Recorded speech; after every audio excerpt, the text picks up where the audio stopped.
Hola, buenos días. Estoy muy contento de tener esta oportunidad de presentar este trabajo que he escrito, bueno, en el que estoy trabajando con un equipo más grande, solo lo estoy representando yo, pero la presentación también en ella ha trabajado un investigador postdoctoral en Sevilla que se llama Ignacio de Loyola González Salgado. La verdad es que he pensado muchas veces en acudir a este espacio. Esta es la primera vez en la que literalmente me he atrevido. Siempre me he sentido muy lejos de muchos de los aspectos que yo pensaba que definían la sociología ordinaria y siempre lo he mirado con mucho respeto, con mucha admiración, pero al final he encontrado un tema de investigación que creo que encajaba al menos muy bien con el tema del que estamos hablando en estas jornadas, que es la incomodidad, ¿no? Porque voy a hablar de VIH, voy a hablar de VIH entre hombres que tienen sexo con hombres, aunque toda nuestra muestra son hombres gays menores de 40 años. Voy a hablar de un proyecto de investigación y el objetivo en este tiempo que tengo con vosotras, vosotres, es de alguna manera representar o redescubrir esta investigación en la que estamos trabajando desde el prisma de la incomodidad, que me doy cuenta que es un asunto central para lo que yo quiero contar, pero que por alguna razón misteriosa no lo habíamos incorporado bien a la hora de organizar los datos y a la hora de acercarnos a lo que nos cuentan esta muestra bastante grande de hombres que tienen sexo con hombres, a los que les hemos preguntado cosas muy incómodas. Como ocurría con la gestación, como ocurría con la terminación del embarazo, naturalmente el VIH es un tema muy incómodo desde todos los puntos de vista posibles. Es un saber muy incómodo. Por ejemplo, existe ahora investigación reciente que confirma que la mitad de nuestros médicos de cabecera no saben lo que es el PrEP, por ejemplo. Es un tema incómodo del que no se enseña, ¿no? De la misma manera que nos enseñaban las técnicas de terminación del embarazo, se enseñan poco de enfermedades, de infecciones, de VIH, se sabe poco. Es un tema incómodo para la comunidad LGTBI, para el poder político, es un tema incómodo legal. Y además, por eso al final me decidí a venir, porque mucho de lo que está ocurriendo en relación con la prevalencia del VIH entre personas jóvenes tiene que ver con la incomodidad de usar preservativos, ¿no? Y por lo tanto, es un concepto muy importante para comprender el punto de partida de este trabajo y de casi cualquier trabajo que aborda el VIH, que es que el VIH está descontrolado. Es decir, que la prevalencia de VIH y de muchas otras enfermedades de transmisión sexual está disparada. Hay mucho y particularmente entre las personas más jóvenes, y hay mucha preocupación por parte de quien financia, que en este caso yo estoy trabajando para el Plan Nacional de Lucha contra el SIDA. Esta es una investigación financiada por el propio Ministerio de Sanidad y hay preocupación de por qué está ocurriendo y qué se puede hacer o no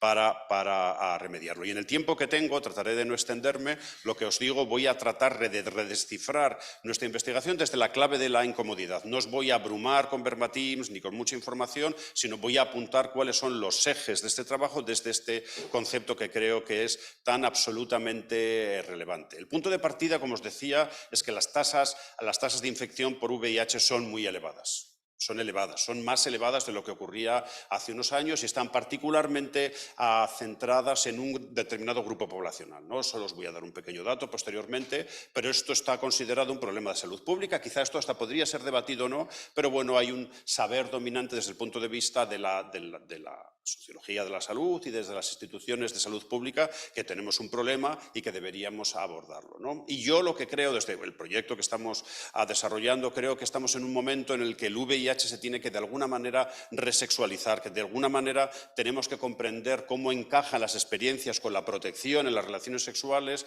con la manera en que particularmente las vivencias gays se pueden articular en las sociedades urbanas del momento, ¿no? Que llega un momento que tenemos que empezar a comprender mejor qué posibilidades para las relaciones afectivas, sexuales, se arbitran en diferentes contextos y ver cómo encajan las ideas de protección, riesgo en esos contextos, ¿no? Y ese es un poco el mensaje principal que quiero trasladar. Tenemos que comprender qué es ser un hombre gay, cómo puede ser un hombre gay, pero en Madrid, pero también en Salamanca, en Ciudad Rodrigo, en Teruel, qué posibilidades socioafectivas existen, cuál es el problema de la soledad o no, para entender cómo nos acercamos a las decisiones sobre ponerse o no un condón, tomarse o no la PrEP, ¿no? Que ese es el mensaje principal que yo quiero trasladar aquí. Esta es la única gráfica que prometo que traslado, pero existen muchos datos que confirman que la prevalencia de infecciones de transmisión de VIH es elevada y que está está en aumento en muchos países como en España, y que además tiene un perfil poblacional en personas más o menos jóvenes, ¿no? Ya sabéis que la definición de juventud es una cosa vaporosa y esporádica, ¿no? Que tira cada vez más para arriba, pero bueno, que hay una especie de perfil de edad en relación con esta situación, y se sabe por investigación cuantitativa previa y con mucha literatura científica en estos terrenos, que tiene muchísimo que ver con el hecho de que muchos hombres que tenemos sexo con hombres no nos ponemos preservativos. No solo que no tomamos la PrEP, pero principalmente hay un rechazo construido de muchas maneras al uso del preservativo, ¿no? Entonces hay una relación muy directa entre no el uso de preservativos y la transmisión de VIH. Entonces, en el tiempo, los minutos que me quedan, quería al menos apuntar cuáles pueden ser los ejes de abordar para tratar de comprender por qué esto es así, por qué hay muchas relaciones sexuales que se abordan desde el prisma del riesgo. Me gustaría dejar algo claro, al menos esto es algo que sale con mucha fortaleza en nuestra investigación: no hay muchas posturas negacionistas, no estamos en una cuestión en la que tengamos que discutir si el riesgo se discute o no, se niega o no. Es decir, la gran mayoría de los hombres que tienen sexo con hombres y que no usan preservativos, de alguna manera tienen la conciencia de que están infringiendo una norma social. Por eso es un tema incómodo, que hacen algo que no deberían. No estamos en una situación epistemológica que dicen el riesgo no existe o vivimos en una situación de riesgos múltiples. No, hay una conciencia, gracias o por desgracia, por el efecto de las estrategias de salud que inciden mucho en la responsabilidad individual, y lo habéis visto con el COVID, ¿no? Tienes que protegerte, tienes que ser un agente de salud, y las personas tienen conciencia, justa o injustamente, de que hay una norma social que se está infringiendo, ¿no? Y entonces vamos a ver un poco cómo podríamos, si tuviéramos el tiempo infinito del mundo, de cuáles son los temas que tendríamos que abordar. Uno de ellos, desde luego, es el de la información siempre, ¿no? El de a las personas el virus se transmite porque no hay suficiente información, y esa ha sido una línea de investigación muy consolidada y que es muy relevante en otros contextos, pero no en el español. No podemos meternos en todos los detalles, pero en general, a los hombres que tienen sexo con hombres consideran que tienen la suficiente información y tienen un conocimiento básico sobre qué es el virus, qué efectos tiene y cómo podría ser las consecuencias o su vida si vivieran con el virus.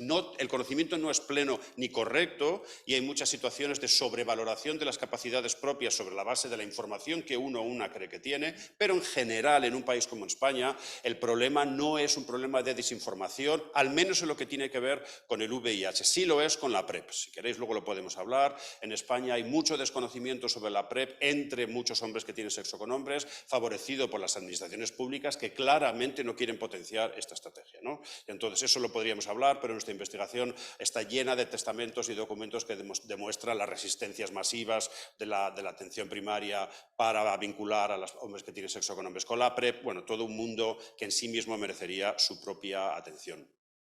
Otro eje de estudio es el de la capacidad. Me he infectado, tengo el virus porque no pude protegerme. Estamos en el terreno del no acceso a los métodos, al no acceso a los tratamientos o el de las violencias. Este es un terreno que en su forma más cruda tampoco ocurre mucho en España, o no parece que existen violencias muy evidentes, pero hay todo tipo de violencias de baja intensidad que tenemos que indagar. Situaciones múltiples de me dijo que se iba a poner el preservativo pero se lo quitó y no supe qué hacer, o otro tipo de situaciones coercitivas basadas en las prácticas de sexo grupal o en entornos de muy baja oferta de relaciones sexuales. Nosotros podéis vivir en Madrid y os podéis imaginar que esto es paraíso, pero trasladaros a Ciudad Rodrigo, chaval de 23 años que lleva 6 meses hablando con una persona por Grindr, que no tiene muchas más alternativas porque solo le van los hombres mayores de 45, por fin ha conectado, por fin ha conseguido el dinero para coger el billete de autobús y irse hasta Zamora, y este hombre, particularmente en Zamora, le dice: no lo hago con preservativo.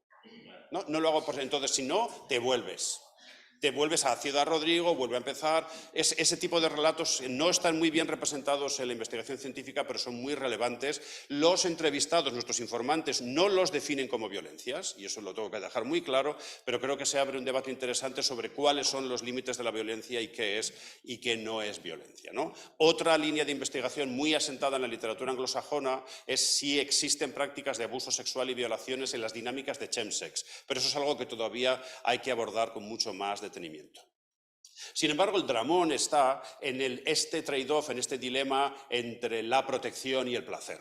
¿no? Que además tiene ramificaciones muy complejas con la confianza. El problema está en que se ha generado una idea de la sexualidad basada en un placer que nunca llega, ni siquiera a vosotros y vosotros sois, muchos de vosotros muy jóvenes, pero yo no lo soy, obviamente, y en mi generación, en buena medida, el placer sexual estaba casi definido, bueno, has llegado al orgasmo, no has llegado y cuántas veces, cuántos orgasmos has tenido, ¿no? Pero nosotros hemos encontrado que en las generaciones más jóvenes la sexualidad se define en otro tipo de parámetros de conectar, que me explote la cabeza, una emoción única, es decir, un tipo de emotividad más allá de lo humano, más grande de la vida, en donde naturalmente el preservativo funciona como una molestia enorme y en donde además el orgasmo, bueno, el orgasmo está bien, pero ¿cómo conecté, tío? ¿Cómo conecté o no sé qué? ¿Y cómo le voy a decir que ahora que se ponga un porque esto iba a ser único, lo voy a recordar siempre? Un tipo de expectativas muy elevadas que quizá mi generación no tenía, en donde las reglas funcionan de manera diferente. Como podéis imaginar,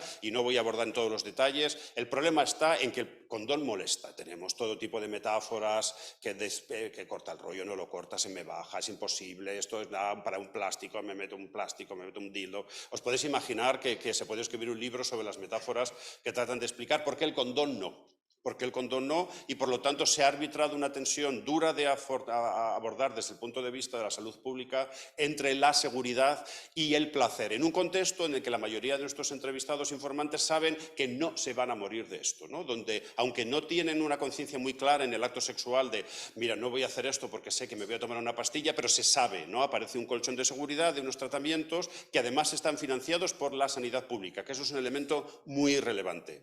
Ya veríamos el contrafactual si la gente pensara que se tuviera que pagar o no los tratamientos, ¿no? Pero estamos en un contexto de acceso a los tratamientos en la sanidad pública. El otro gran tema para abordar el VIH y muchos otros temas que tienen que ver con la enfermedad, las infecciones y la salud es la confianza. Y la confianza, de una manera muy sorpresiva para mí, ha aparecido como la gran palabra, ¿no? La confianza se demuestra y aparece con muchas ramificaciones y genera todo tipo de incomodidades. La confianza funciona, por ejemplo, un relato que ha aparecido con mucha frecuencia es, bueno, las primeras veces yo con este chico con el que salía me lo ponía, pero después de 3 o 4 veces ya no. Porque, claro, demostré al no pedírselo que confiaba en él, ¿no? Que además estaba dispuesto a seguir, que yo quería que esto fuera relevante, ¿no?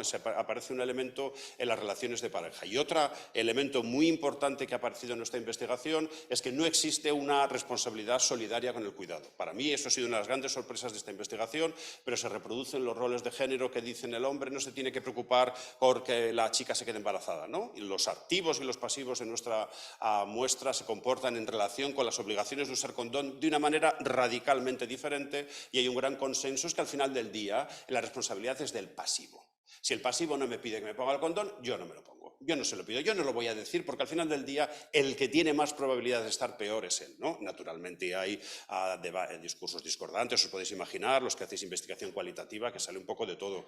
Pero el relato dominante es que no es una responsabilidad compartida con el cuidado, y eso es algo que a veces las autoridades sanitarias no comprenden del todo bien. No hay una conciencia de que el cuidado, la protección, es una obligación solidaria de todos los hombres, en este caso los hombres gay. Algo que nosotros no hemos abordado bien en nuestro trabajo, porque nos hemos centrado en hombres menores de 40 años que tienen sexo en ciudades de mediano y pequeño tamaño, y por lo tanto no tienen nuestros informantes muchas experiencias con estas dinámicas de sexo colectivo que son tan populares en sitios como Madrid y Barcelona, que es el chemsex o chemsex, como lo queráis pronunciar, ¿no? El chemsex es una preocupación de las autoridades públicas porque estamos hablando de situaciones de sexo prolongado durante mucho tiempo, en donde por el influjo de las sustancias las personas se desinhiben y no usan preservativos, ¿no? Por el motivo, el chemsex es una realidad fascinante, es una posibilidad muy importante para hombres, por ejemplo, que viven con VIH, que se pueden sentir rechazados en otros contextos. Se dan posibilidades de recrear esta sexualidad falocrática, donde gracias a las pastillas puedes tener una erección que dura durante días. Entonces, en sí mismo es un espacio que puede ser propicio como otros espacios como el cruising y las saunas para la transmisión de VIH, pero no es muy presente en nuestra muestra porque hay pocas sesiones de chemsex en Salamanca, os podéis imaginar, pero tampoco son muy frecuentes en sitios más grandes como Valencia, es decir, son cosas esporádicas, mientras que esta apelación constante al morbo y al vicio se ha ritualizado mucho. No sé qué experiencia tenéis con las aplicaciones de ligoteo y si no la tenéis mejor que sigáis sin tenerlo, pero es complicado ya si sois usuarios, usuarias frecuentes de Scruff o de Grindr vivir sin el chemsex, ¿no? Las ofertas que te llegan son a veces, dices, madre mía, ni siquiera comprendo lo que me estás pidiendo exactamente. Y ya para finalizar, una de las cosas que nosotros no hemos encontrado, pero que la literatura científica asumía que íbamos a encontrar, es que hay discursos desafiantes, es decir, me infecto porque quiero, me infecto porque estoy harto del VIH, me infecto porque estoy harto de vivir con riesgos, no puedo más con el COVID, yo ya vivo como quiero, vivo con la épica del riesgo, no estoy dispuesto a seguir viviendo en un contexto normalizante de miedo, de terror, y por lo tanto lo que hago es, si hace falta, me infecto. ¿Qué pasa? Eso aparece mucho en la literatura anglosajona, con prácticas que primero se denominaron barebacking, ahora se llaman gift giving, back chasing. De eso hemos encontrado muy poco. Todavía nuestros informantes y alguna literatura que existe sobre esto en España reconoce que la presión de décadas de educación pública sobre la responsabilidad individual hace que en general la gran mayoría de los hombres que tienen sexo con hombres piensen que eso está mal, ¿no? Entonces, que lo puedan hacer. Nosotros hemos rastreado foros de internet, sabemos que hay algo de esto, pero esto es una realidad sumergida y que nosotros no hemos sido capaces de conectar. Y ya con esto acabo. Creo que, naturalmente, el asunto del VIH es un asunto absolutamente fascinante, no solo porque me permite venir aquí y hablar de una manera más abierta de lo que yo estoy acostumbrado, sino porque además nos permite reconectar y recuperar asuntos que son muy relevantes para entender no solo la vida de los hombres gays en las vidas urbanas, sino las vidas, creo que cotidianas, en estas sociedades tan individualizadas, ¿no? En general, algo que nosotros hemos aprendido es que la gente está muy sola.